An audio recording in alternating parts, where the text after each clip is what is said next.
Hello student, नमस्ते। मैं रानी जायसवाल आपका नमस्ते आईटीआई यूट्यूब चैनल पे वेलकम है। तो आज आईटीआई के अंदर जो कोपा ट्रेड है उसका आपका सेकेंड क्लास है, जिसमें हम क्या पढ़ेंगे, ट्रेड इंट्रोडक्शन सेफ्टी प्रिकॉशन के बारे में। तो चलिए देखते हैं कि इसके अंदर हमें कौन कौन सा पॉइंट पढ़ना है। ठीक है, तो सबसे पहले हम देखेंगे कि ये जो आईटीआई है, ठीक है, आईटीआई के अंदर कितने बोर्ड आते हैं, ठीक है, और इसका कर्ता धर्ता किसके पास होता है, इसका जो सिलेबस है, एग्ज़ाम पैटर्न है, ये कहाँ कहाँ से होता है। ठीक है, तो इसके बारे में थोड़ा सा देखेंगे। तो सबसे पहले देखते हैं कि जो आपका आईटीआई है, ठीक है, आईटीआई, तो आईटीआई के अंदर क्या होते हैं, आपके दो बोर्ड होते हैं। कौन कौन से होते हैं? एक तो आपका होता है एनसीवीटी, और एक कौन सा होता है आपका एससीवीटी।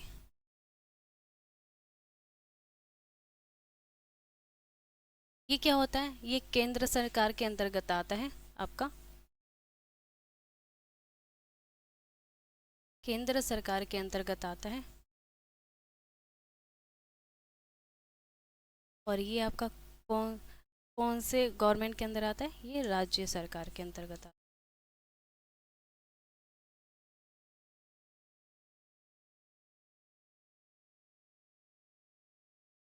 अभी इसका जो ये कर्ता धर्ता है, ये किसके पास होता है आपका?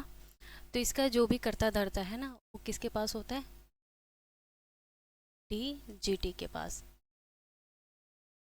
अब डीजीटी का फुल फॉर्म क्या है, एक बार देखेंगे हम। Director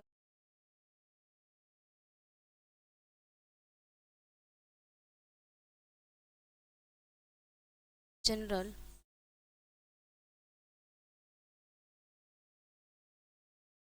training.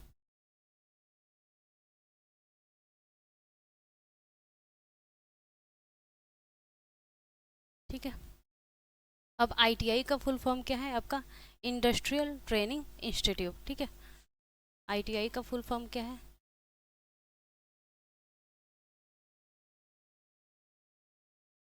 इंडस्ट्रियल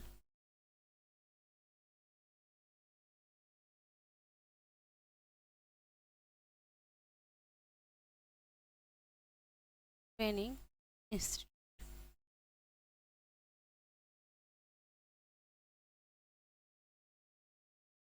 उसके बाद देखेंगे कि एनसीवीटी का आपका फुल फॉर्म क्या होता है?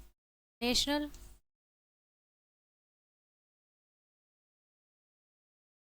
काउंसिल फॉर वोकेशनल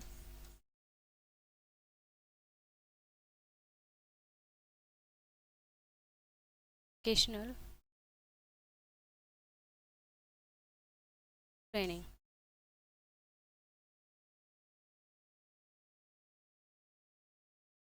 अब इसका एससीवीटी का फुल फॉर्म क्या है? ये क्या है आपका? State council for vocational training. ठीक है, अब ये क्या, इसका जो भी कर्ता धरता है किसके पास है? डीजीटी के पास है। उसके बाद जो आईटीआई बोर्ड है, उसके अंदर कितने बोर्ड आते हैं? दो बोर्ड आते हैं। कौन कौन से? एक तो आपका हो गया एनसीवीटी, दूसरा क्या हो गया आपका एससीवीटी। एनसीवीटी किसके अंतर्गत आता है आपका? केंद्र सरकार के अंतर्गत आता है। और जो एससीवीटी होता है वो किसके अंतर्गत आता है?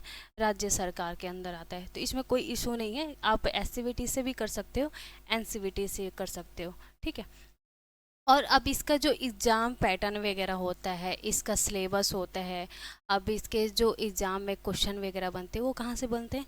वो निम्मी वेबसाइट से बनते हैं। ठीक है, निम्मी से।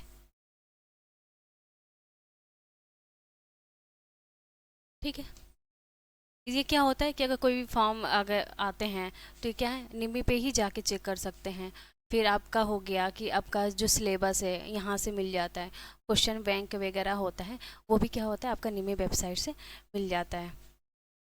फिर आगे बढ़ेंगे। आगे क्या है आपका? ट्रेड इंट्रोडक्शन, मतलब ट्रेड परिचय। ट्रेड परिचय के बारे में हम क्या पढ़ेंगे? तो सबसे पहले देखेंगे कि ये जो आपका कोपा है, कोपा का फुल फॉर्म क्या होता है आपका? Computer operator and programming assistant. तो कहीं ना कहीं क्या है आपका कंप्यूटर से रिलेटेड इसमें क्या है पढ़ना है। तो ट्रेड इंट्रोडक्शन में क्या है आपका कि ये क्या होता है, ये आपका 1 ईयर्स का कोर्स होता है। जो आपका कोपा ट्रेड है ये क्या है 1 ईयर्स का क्या होता है आपका कोर्स होता है। 1 ईयर का आपका कोर्स होता है जिसमें क्या होता है एनसीवीटी और एससीवीटी दोनों बोर्ड के स्टूडेंट क्या करते हैं पढ़ते हैं। इसको इसमें आईटीआई में एडमिशन लेने के लिए आपको क्या करना होता है मैट्रिक्स पास होना होता है। मैट्रिक्स मतलब आपको हाई स्कूल पास होना होता है, तब 10th आपको पास होना अनिवार्य है, ठीक है। फिर आपका आ गया ट्रेड इंट्रोडक्शन। ट्रेड इंट्रोडक्शन है तो इसमें क्या है कहीं ना कहीं आपको क्या है इसके अंदर कंप्यूटर बेसिक कंप्यूटर से लेके आपको क्या करना होगा प्रोग्रामिंग लैंग्वेज तक आपको इसमें स्टडी कराया जाएगा, मतलब इसमें आपको पढ़ना होगा। उसमें और क्या है कि अब आगे बढ़ेंगे। आगे क्या है आपका कि जैसे आपका हो गया कोपा ट्रेड का क्षेत्र, ठीक है, scope of the COPA trade. अगर आप आईटीआई कर लेते हैं कोपा ट्रेड से तो आपको किस किस फील्ड में आपको क्या होते हैं जॉब मिल सकता है। तो एक आपका हो गया कंप्यूटर लैब असिस्टेंट के बारे में। कंप्यूटर लैब असिस्टेंट क्या हो गया कि मान लो कि आप आईटीआई कर लिए, ठीक है, आप उसके बाद एक्सपीरियंस वगैरह ले लेते हो, ठीक है। एक्सपीरियंस नहीं भी लेते हो आप तो अगर आप कहीं जॉब वगैरह करना चाहते हो आपको एक छोटा सा प्लेटफॉर्म में मिल गया पढ़ाने का जिसमें बेसिक क्या करना होता है बेसिक कंप्यूटर से लेके आपको क्या करना होता है कि लैब के बारे में जानकारी होना चाहिए आपको। इसमें आपको पॉइंट से ही पता चल जाता है कंप्यूटर लैब असिस्टेंट, कहीं ना कहीं आपको लैब के बारे में जानकारी होना चाहिए कि कंप्यूटर अगर आपका वीजीए केबल है तो वो कौन से डायरेक्शन में लगेगा, ठीक है, कौन से पोजीशन पे लगेगा, पावर केबल के बारे में। तो बेसिक कंप्यूटर को कैसे ऑन करें ऑफ करें, लैब को कैसे मैनेजमेंट करें, ठीक है, ये सारे चीज़ों को क्या करना होता है आपको इसमें जानकारी होना होगा। अब कंप्यूटर ऑपरेटर के बारे में क्या है, कंप्यूटर ऑपरेटर क्या है, तो कंप्यूटर ऑपरेटर आपका क्या है, देखो आपका जो कंप्यूटर लैब असिस्टेंट है इस तरीके का, मतलब एकदम अच्छा सा लग रहा है ना कि हाँ लैब एकदम पूरा मैनेजमेंट है, पीसी माउस सब कुछ सिस्टम से रखा हुआ है। तो इस तरीके का आपको क्या करना होता है लैब को मैनेज करना होता है। फिर दूसरा है आपका कि कंप्यूटर ऑपरेटर मतलब हर फील्ड में क्या है एक एक कंप्यूटर ऑपरेटर चाहिए। अब कंप्यूटर ऑपरेटर क्यों चाहिए, क्योंकि उसको क्या होना चाहिए कि कैसे प्रिंट आउट निकालना है उसको ये पता होना चाहिए सबसे पहली बात। उसके बाद उसको बेसिक मतलब उसको माउस के बारे में कीबोर्ड के बारे में पता होना चाहिए। फिर उसमें क्या होता है कि बहुत सारे ऐसे काम हैं जैसे कि मान लो कि कोई फॉर्म वगैरह भरना है, ठीक है, अब कौन सा फॉर्म भरना है किसी भी तरीके का फॉर्म हो गया, अब उसको क्या करना है उसको प्रिंट करना है उसको कैसे सेटअप करना है, इन सब के बारे में क्या होना चाहिए एक कंप्यूटर ऑपरेटर को पता होना चाहिए। फिर आपका आ गया कि data entry operator. Data entry operator आपका क्या हो गया, तो डेटा एंट्री ऑपरेटर आपका हो गया कि मान लो कि आपका कोई भी वर्क है, ठीक है, कोई भी वर्क का मतलब हो गया कि जैसे कलर की जॉब हो गया, कलर क्या करता है सारा काम कंप्यूटर पे होता है, ठीक है। अब कोई कलर का जॉब करे उसका क्या है कि सारा काम कंप्यूटर पे होता है। तो उसमें क्या होता है कि एमएस ऑफिस के अंदर जितने भी सॉफ्टवेयर है, ठीक है, एमएस ऑफिस के अंदर एमएस ऑफिस के अंदर जितने भी सॉफ्टवेयर हैं जैसे आपका कौन कौन सा हो गया मेन मैं बता देती हूँ। जैसे आपका हो गया एमएस वर्ड हो गया, इस पे आपको अच्छा वर्क होना मतलब इसके बारे में अच्छी जानकारी होना चाहिए। एमएस पावर पॉइंट हो गया, ठीक है, पावर पॉइंट। अब क्या है कि कोई प्रेजेंटेशन देना है तो उसका अच्छे से स्लाइड वगैरह बनाना, गूगल से भी टेम्पल लेके उसको अच्छे से उसमें क्या करते हैं इंसर्ट वगैरह होता है जैसे कि आप सेव वगैरह लेते हो तो वो क्या करना है उसको एडिट कैसे करना है, ये सारी चीज़ें जैसे कि पावर पॉइंट पे मतलब स्लाइड बनाना एक तरह का। फिर आपका हो गया एमएस एक्सेल, ठीक है, एमएस एक्सेल के बारे में भी अच्छा सा आपको नॉलेज होना चाहिए बेसिक से बेसिक कि हमें कौन कौन सा फार्मूला लगाना है, हमें कैसे रो लेना है कॉलम लेना है। तो ये क्या हो गया डेटा एंट्री मतलब एमएस ऑफिस सॉफ्टवेयर के अंदर जो भी होता है और भी होता है आपका एमएस एक्सेस होता है, ठीक है। जब इसके बारे में पढ़ेंगे ना तो डिटेल में पढ़ेंगे, तो एमएस एक्सेस भी होता है। तो आपका जो मेन होता है, जो मेन पढ़ते हैं हम, क्या कौन कौन सा पढ़ते हैं, एक तो आपका एम एस वर्ड हो गया, एम एस पावर पॉइंट हो गया, और क्या हो गया आपका एम एस एक्सेल हो गया, ठीक है। उसके बाद आपका क्या है कि ऑफिस ऑटोमेशन। ऑफिस ऑटोमेशन क्या होता है कि ऑफिस ऑटोमेशन के बारे में थोड़ा सा हम डिटेल में देखेंगे कि आपका जो ऑफिस ऑटोमेशन होता है वो क्या है, इलेक्ट्रॉनिक पब्लिशन होता है, जैसे कि एमएस, जैसे वर्ड प्रोसेसिंग हो गया, एमएस ऑफिस सीट हो गया, ठीक है, इसके बारे में देखेंगे। उसके बाद क्या हो गया, इमेज प्रोसेसिंग हो गया, इमेज प्रोसेसिंग, इमेज जो होता है उसको कैसे एडिट करते हैं। वीडियो कॉन्फ्रेंसिंग हो गया, जैसे आप हो गया कि जूम वगैरह पे क्या होते हैं, बहुत सारे लोग क्या एक साथ ही क्या कर सकते हैं, वीडियो कॉन्फ्रेंसिंग में हो सकते हैं, जैसे कोई मीटिंग वगैरह हो गया, ठीक है। उसके बाद क्या हो गया कि अगर मेल करना है, इसमें जो भी मेल वगैरह है, मेल मेल करने का इसमें आपको आना चाहिए। जैसे कि मान के चलो ऑफिस डेली आप जैसे बिजनेस में डेली बिजनेस के रूम में यूज करना है, या फिर डेली जो ऑफिस में रूटीन वर्क होता है उसको करना, ठीक है। और क्या हो गया आपका एमएस ऑटोमेशन के अंदर कि कम्युनिकेशन और कोलैबोरेशन टूल्स, कोलैबोरेशन टूल्स जैसे हो गया वॉइस मेल हो गया, ये सारी चीज़ें भेजना होता है। और क्या हो सकता है एमएस ऑफिस के अंदर तो ये नहीं आएगा, ऑफिस ऑटोमेशन के अंदर और क्या हो सकता है, जैसे कि हो गया फैसिलिटी मैनेजमेंट, ठीक है। मतलब ऑफिस के अंदर जो भी वर्क है आपको क्या होता है इसके अंदर होता है। तो ये क्या है, ऑफिस ऑटोमेशन के अंदर ये सारी चीज़ें आपको करना होता है। उसके बाद क्या हो गया, स्मार्ट अकाउंटिंग। स्मार्ट अकाउंटिंग क्या हो गया कि आपका अकाउंटिंग, अकाउंटिंग से ही मतलब अब डाटा एंट्री तो आपका अलग हो गया, ठीक है। स्मार्ट अकाउंटिंग क्या होता है, जैसे कि आपका क्या हो गया कि आप किसी कॉलेज में हो, ठीक है, आपको वहाँ एडमिशन लिया है, आपने आपने क्या किया, फीस जमा किया है, लेकिन जो फीस है वहाँ का उससे क्या किया आपने कम जमा किया, और आपका क्या हो गया कुछ बकाया रह गया। मतलब आपका कितना जमा हुआ है फीस, कितना बाकी है, मतलब लेन देन करना। तो इसमें क्या होता है कि स्मार्ट अकाउंट में टैली, टैली के अंदर क्या होता है कि टैली का आपको नॉलेज होना चाहिए। टैली ये अलग से एक कोर्स होता है, ठीक है। आप जब करते हैं तो टैली का एक अलग से भी कोर्स होता है कि उसमें सिर्फ टैली टैली के बारे में बताया जाता है, कैसे हम अ, जैसे कि कोई पैसा हो गया, ठीक है, तो आपको कैसे उसमें ऐड करना है, फिर उसमें कैसे माइनस करना है, ये सारी चीज़ें होती हैं, ठीक है। टैली के अंदर टैली जो सीख लिया उसके लिए अलग से भी आपका जॉब होता है, जैसे कि स्मार्ट अकाउंटिंग आपका हो गया इसके अंतर्गत, ठीक है। उसके बाद आपका हो गया वेब डिज़ाइनर। वेब डिज़ाइनर से ही समझ जाओ आपके कि कहीं ना कहीं ये प्रोग्रामिंग का बात कर रहा है। जब भी वेब डिज़ाइनर वगैरह ऐसे आ जाते हैं तो आपको सॉफ्टवेयर के बारे में अच्छी जानकारी होना चाहिए। अब सॉफ्टवेयर, अब प्रोग्रामिंग, आप आईटीआई के अंदर जो है आपका सिलेबस तो चेंज हुआ ही है, जिसमें आपका क्या है कि एचटीएमएल भी पढ़ना है, सीएसएस भी पढ़ना है, आपको पाइथन भी पढ़ना है, जावा भी पढ़ना है, जावा स्क्रिप्ट भी पढ़ना है। तो ये हो गया वेब डिज़ाइनिंग, मतलब प्रोग्रामिंग का अच्छा नॉलेज होना। अब प्रोग्रामिंग के अच्छा नॉलेज, अब वेब डिज़ाइनर मतलब क्या हो गया कि अब मान के चलो कि आपके पास बुक है, ठीक। अब बुक के अंदर बहुत सारे पेज हैं, लेकिन पेज के ऊपर भी क्या होते हैं आपके कवर होते हैं, कवर के ऊपर क्या होते हैं आपके बने होते हैं। कि मान लो कि अगर आपका कोपा का बुक है, ठीक है, कोपा का बुक है तो इसके अंदर क्या है कि बहुत सारे आपके बहुत सारे पेज लगे हुए हैं, ठीक है।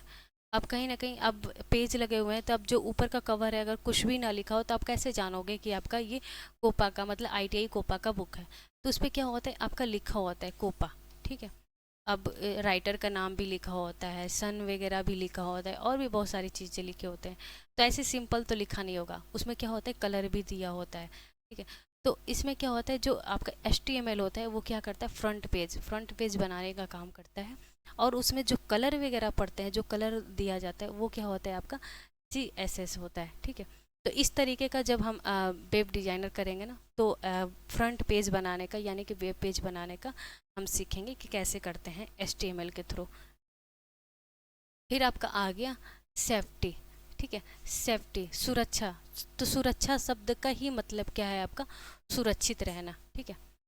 तो सुरक्षा शब्द का ही क्या मतलब है, सुरक्षा शब्द का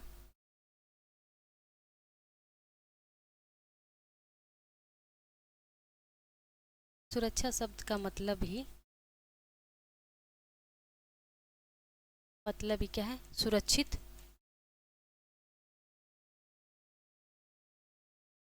सुरक्षित रखना। ठीक है, तो सुरक्षा शब्द का ही मतलब है क्या, आपका सुरक्षित रखना। कहीं ना कहीं आपको भी जानकारी होना चाहिए। आप मैट्रिक्स पास हो गए, आप आईटीआई में एडमिशन ले लिए, तो आपको भी पता होना चाहिए कि हमें इस चीज़ से खतरा है। अब मान लो कि आपका कंप्यूटर है, कहीं ना कहीं इसमें क्या इलेक्ट्रिसिटी की ज़रूरत है, तो आपको लाइट की ज़रूरत है। ठीक है, तो आपको क्या करना चाहिए, आपको खुद स्वयं से क्या करना चाहिए, सुरक्षित रहना चाहिए कि अगर हम लैब के अंदर जाते हैं तो हमें किन किन सावधानियों का ध्यान रखना चाहिए। सब फर्स्ट ऑफ ऑल क्या होता है कि अपने आप को खुद सुरक्षित रखो, आपको खुद पता होना चाहिए कि हमें इस चीज़ से क्या है, खतरा है। सेकेंड क्या है आपका, कि जब भी आप क्या करो कि पीसी, आप जब भी पीसी पे वर्क करो, तो जब पीसी को ऑन करो ना, तो सबसे पहले आप चेक कर लो वहाँ का जो जगह वगैरह है कि वायर वगैरह आपका ठीक से लगा है या नहीं लगा है। ठीक है, उसके बाद क्या होता है कि जब आप वर्क कर लेते हैं तो आपका सबसे पहला काम क्या है कि जैसे पीसी पे आपका वर्क हो गया, मान लो कि आपको घर जाने का टाइम हो गया, आपका क्लास ओवर हो गया, तो आप ये नहीं कि आप ऐसे ही पीसी को ऑन ही छोड़ दो। ठीक है, तो आपको क्या करना होता है, शट डाउन भी करना होता है। ठीक है,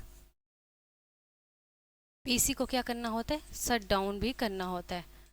फिर क्या करना होता है, आपको मेन वहाँ से ऑफ करना होता है, स्विच ऑफ करना होता है।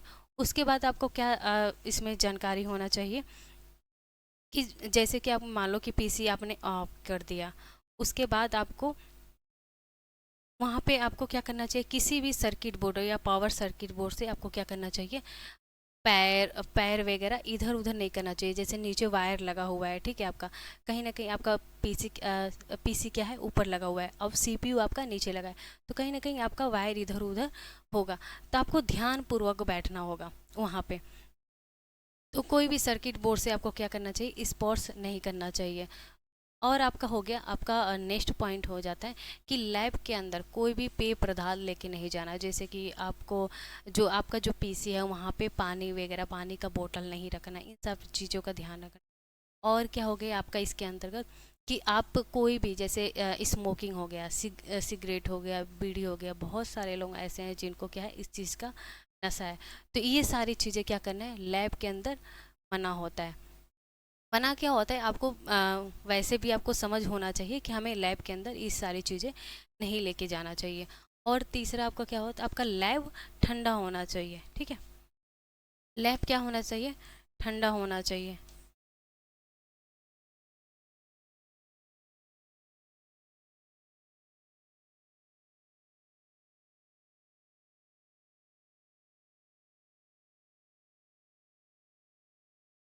उसके बाद आपका नेक्स्ट क्या हो जाता है कि अब जब भी लैब के अंदर काम करो ना, तो सबसे आपका फर्स्ट क्या होना चाहिए कि शांति बनाए रखना। लैब के अंदर क्या होता है, शांति बनाए रखना, शांति बनाए रखना।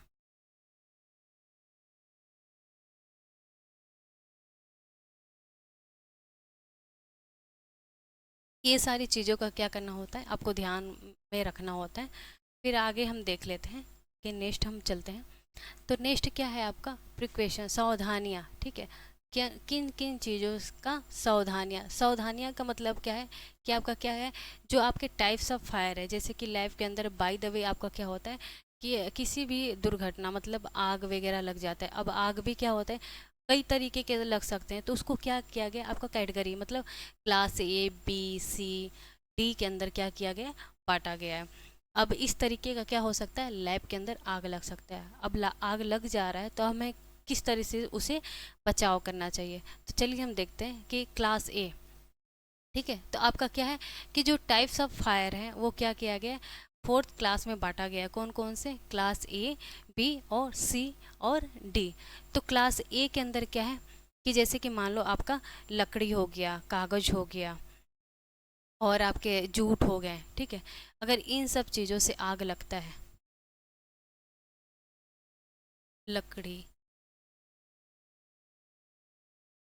कागज,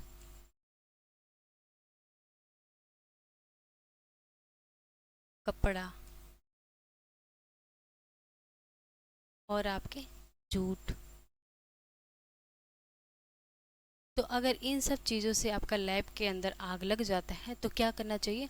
शीतल जल का आपको उपयोग करना चाहिए। तो इससे बचाव के लिए क्या करना चाहिए आपको? शीतल जल का उपयोग करना चाहिए।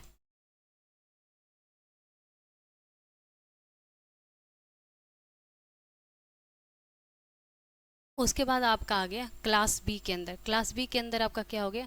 डीजल और पेट्रोल। जैसे कि आपका हो गया कि डीजल और पेट्रोल से लगता है अगर आग, तो आपको कौन से अग्निशामक यंत्र का यूज करना चाहिए? तो आपको कार्बन डाइऑक्साइड, ठीक है, डीजल और पेट्रोल।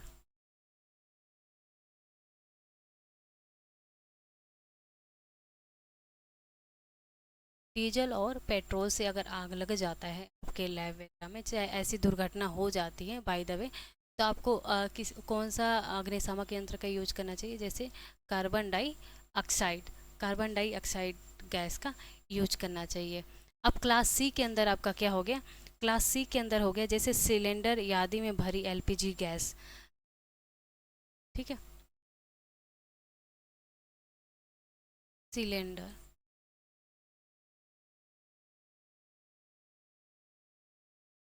या एलपीजी गैस,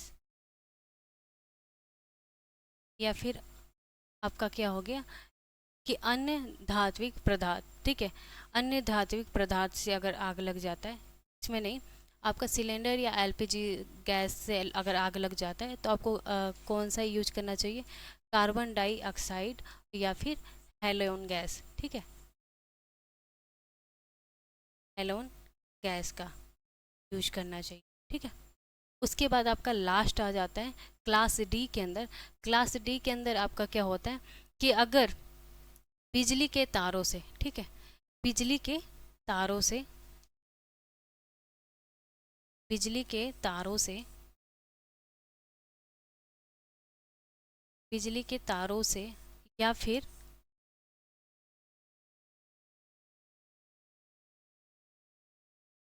फिर क्या हो गया आपका अन्य धात्विक पदार्थ, अन्य धात्विक पदार्थ,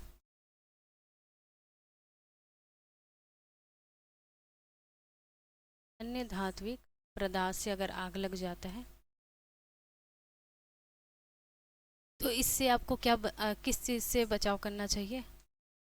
कौन सा अग्निशामक यंत्र का यूज करना चाहिए? अग्निशामक यंत्र आपको बता रही हूँ कि कौन कौन से होते हैं। तो इसमें कौन सा आपको यूज करना चाहिए? इसमें तो आपको एक तो हो गया कार्बन डाइऑक्साइड, ठीक है, एक हो गया आपका कार्बन डाइऑक्साइड, दूसरा हो गया आपका शुष्क चूर्ण, शुष्क चूर्ण, तीसरा हो गया आपका C T C, carbon tetrachloride, ठीक है, इसका क्या है फुल फॉर्म है आपका? Carbon tetra chloride.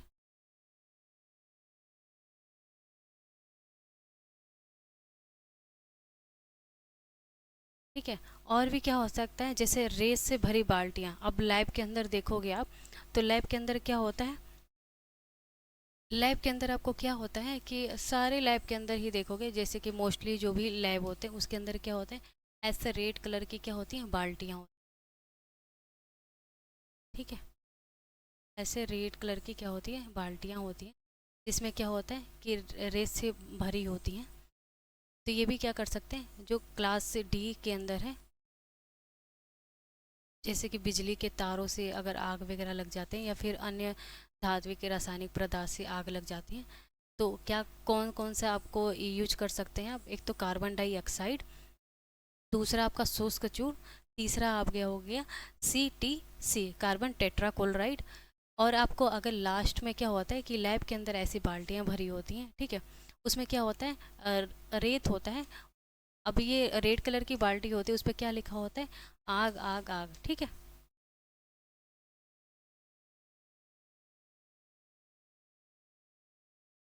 तो इस चीज़ से भी आपको क्या करना होता है, इस चीज़ से भी आप क्या कर सकते हो, बचाव कर सकते हो, सुरक्षा कर सकते हो अपना, ठीक है। तो जो कार्बन टेट्राक्लोराइड है, तो इसका आविष्कार कब हुआ था? जो आपका CTC कार्बन टेट्राक्लोराइड, इसका आविष्कार कब हुआ था? 1912 में हुआ था। किसके द्वारा हुआ था? पायरीन के द्वारा। ठीक है, पायरीन नामक जो व्यक्ति थे, पायरीन नामक जो व्यक्ति थे, उन्होंने CTC का किया था आविष्कार। कब किया था? 1912 में। ठीक है, फिर अब हम पढ़ेंगे कि अग्निशामक यंत्र, जल युक्त अग्निशामक यंत्र। तो जल युक्त अग्निशामक यंत्र इसका कब यूज करेंगे? जब अब आपका कागज, कपड़ा, लकड़ी, या फिर क्या हो गया आपका जूट से जब आग लग जाता है, तब क्या करते हैं? जल युक्त अग्निशामक यंत्र का यूज करते हैं। ठीक है, ये कौन से आपके क्लास के अंदर है? क्लास A के अंदर आएगा। ठीक है, आपने आगे पढ़ा है ना कि अगर लकड़ी, कागज या फिर जूट से अगर आग लग जाता है तो कौन कौन से क्लास के अंदर आता है? आपका क्लास A के अंदर आता है। तो कौन सा अग्निशामक यंत्र यूज करते हैं हम? जल युक्त अग्निशामक यंत्र यूज करते हैं। अब क्या है? फोम टाइप अग्निशामक यंत्र। ठीक है, जो फोम टाइप अग्निशामक यंत्र है उसमें हम क्या करेंगे आपका कि ये इसमें क्या है? Diesel petrol. ठीक है, डीजल पेट्रोल, डीजल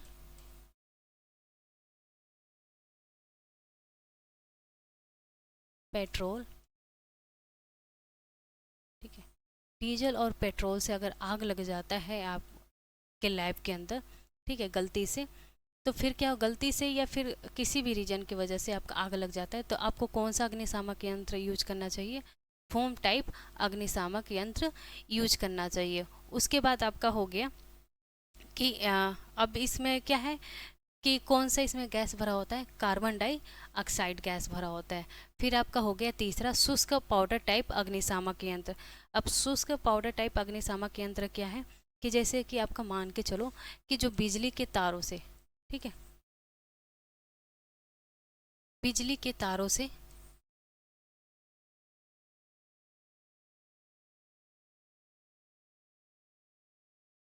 बिजली के तारों से अगर आग लग जाता है, ठीक है, तो उसमें क्या करते हैं? शुष्क पाउडर टाइप अग्निशामक यंत्र का यूज करते हैं। कभी भी गलती से इसमें क्या करते हैं? पानी का यूज नहीं करते हैं। ठीक है, पानी का यूज ना करें। ठीक है,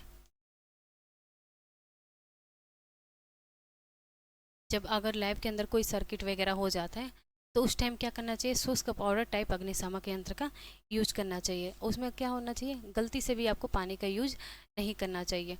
उसके बाद आपका आ गया कार्बन डाई टाइप अग्निशामक यंत्र। ठीक है, इसके अंदर क्या है कि कोई भी रासायनिक प्रक्रिया करते समय,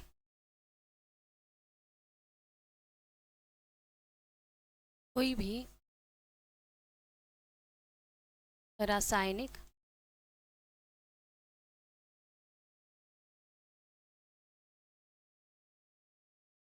प्रक्रिया करते समय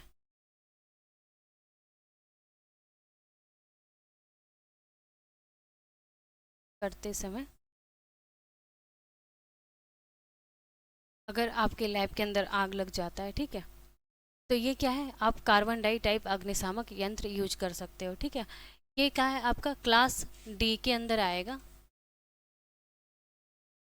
ये भी क्या है? क्लास D के ही अंतर्गत आएगा। ठीक है, शुष्क पाउडर टाइप अग्निशामक यंत्र और कार्बन डाइऑक्साइड टाइप अग्निशामक यंत्र। ठीक है, CTC। ठीक है, और क्या है आपका अगर CTC जो है आप उसको और क्या बोल सकते हैं? उसको आप BFC, ब्रोमो क्लोरो डाईफ्लोरो। ठीक है,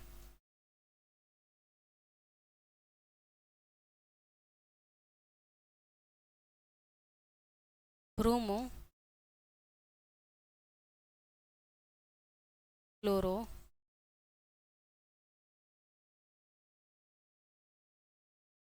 डाई फ्लोरो।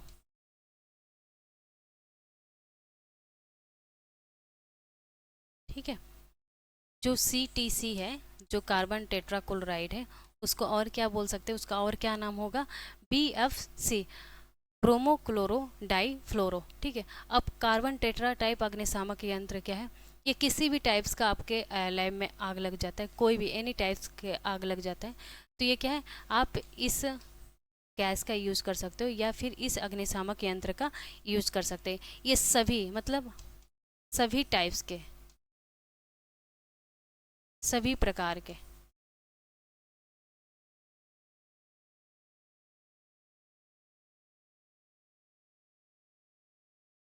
ठीक है। अगर किसी भी टाइप का आपके लैब के अंदर क्या होता है कि अगर आग लग जाता है तो आप क्या कर सकते हैं, इस अग्निशामक यंत्र का यूज कर सकते हैं। ये किसी भी टाइप्स की आग बुझाने का कार्य करता है। ठीक है। इस तरीके का आपका अग्निशामक यंत्र होता है। बस ये होता है कि आपको ये वाला अग्निशामक यंत्र चाहिए।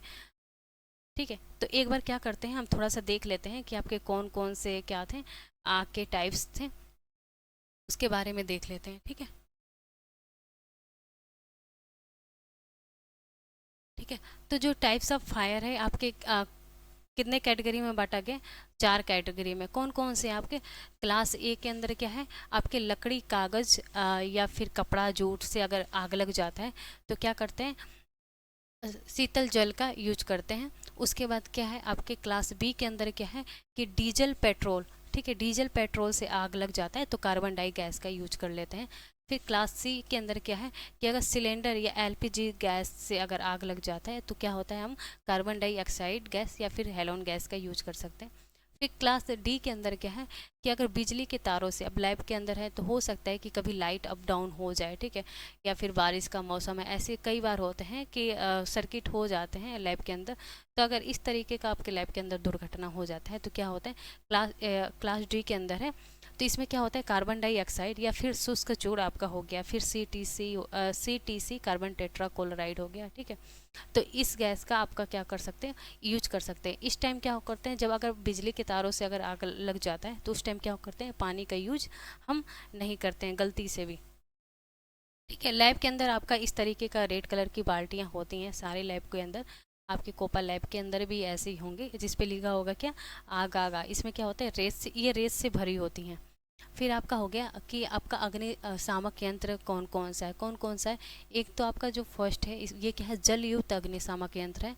सेकेंड आपका कौन सा है, फोम टाइप अग्निशामक यंत्र है। थर्ड है आपका शुष्क पाउडर टाइप अग्निशामक यंत्र हो गया। फोर्थ हो गया आपका कार्बन डाइऑक्साइड टाइप अग्निशामक यंत्र हो गया।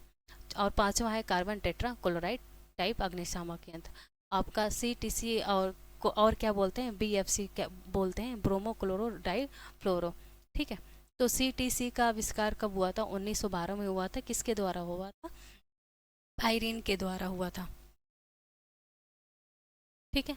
तो आप को ये सारी चीज़ें समझ में आई होंगी। बाकी आप नोट्स भी बनाइएगा। उसके बाद हम आ जाते हैं कि जो आपका ये ITI कोपा है तो इसका आपका क्या है कि नमस्ते ITI के नाम से आपका क्या है, एप्लीकेशन है। आप इसको क्या करिएगा, प्ले स्टोर से डाउनलोड करिएगा, जिसमें आपका क्या होगा कि वीडियो क्लास के साथ साथ आपको क्या होगा, क्लास नोट्स मिलेगा, वो भी मेरे द्वारा लिखा हुआ हैंड रिटेन नोट्स आपको मिलेगा। उसके बाद आपका क्या है, PDF भी होगा, मॉक टेस्ट भी होगा। जो भी अगर डाउट्स वगैरह होगा आपको कॉन्टैक्ट नंबर भी दिया जाएगा, उस पर क्या कर सकते हैं, आप कॉल भी कर सकते हैं। अगर कोई भी प्रॉब्लम वगैरह हुआ तो उस पर बात कर सकते हैं। ठीक है। तो आपका जो कोपा ट्रेड है तो आपका 399 के अंदर, ठीक है, 399 के अंदर ही क्या होगा, आपका इम्प्लाइविटी स्किल के बारे में भी पढ़ाया जाएगा। उसके भी आपको क्या होंगे, वीडियो क्लास मिलेंगे। ठीक है। आपके क्लास नोट्स मिलेंगे, PDF मिलेगा, मॉक टेस्ट मिलेगा। डाउट्स क्लियर करने के लिए आपको नंबर भी दिया जाएगा, उस पर आप क्या कर सकते हो, आप अगर कोई प्रॉब्लम वगैरह है जैसे कि एप्लीकेशन वगैरह में दिक्कत आ रहा है तो आप उस नंबर पे कॉल भी कर सकते हो। ठीक है। या फिर व्हाट्सअप मैसेज भी कर सकते हैं। तो आपको क्या है, कोपा के साथ साथ आपको कोपा ट्रेड के साथ साथ क्या करना होगा, आपको इम्प्लाइविटी स्किल तो पढ़ना ही पढ़ना है। ठीक है। तो उसके लिए भी आपको क्या है, 399 के अंदर ही आपको मिल जाएगा। तो आप ज्वाइन करिएगा उसको, आप डाउनलोड करिएगा प्ले स्टोर से नमस्ते ITI एप्लीकेशन को, और फिर पढ़िएगा यूट्यूब पे। बाकी आपका क्लास होगा वो फ्री में ही चलेगा। ठीक है। तो चलिए मिलते हैं आपको नेक्स्ट क्लास में। बाकी आप लोग नोट्स वोट्स बनाते रहिएगा।